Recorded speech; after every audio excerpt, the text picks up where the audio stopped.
First for that, it's definitely the last manufacturer to offer a camera without the blurring effect of an anti-aliasing filter. The camera's not shipping yet, but I got a chance to shoot with a pre-production version for a couple of weeks, and here's my take. The photos from the pre-release version are certainly sharper than any I've seen from a Canon, and they're a whole new level of quality compared to the 5D Mark III. But the photos from the pre-production version weren't quite as good as those I've seen from the Nikon D810. They've got more noise in the RAWs, starting at mid-range ISO sensitivities, and the D810 seems to have a broader tonal range in general. The Canon does offer a fine detail picture style that enhances sharpness and helps with photos at about ISO 800 and higher, but that mode also increases artifacts.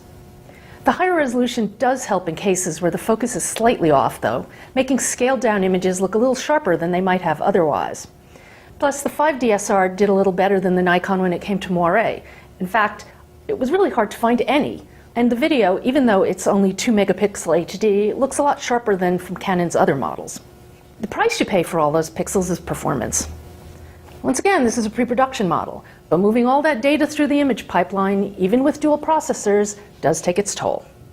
Canon seems to have settled on a body design for its non-rebel DSLRs. The 5DSR body is almost identical to the 7D Mark II and even the 3-year-old 5D Mark III. There are really only a few menu items that differ from the 7D Mark II, and those apply to features that exist only in one camera or the other.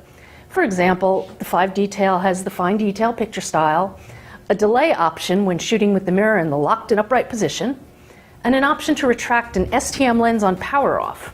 And it has a really nice crop view in the viewfinder when working in a crop mode. These are just my initial impressions though. I'll be back with a full review once I've got a final model.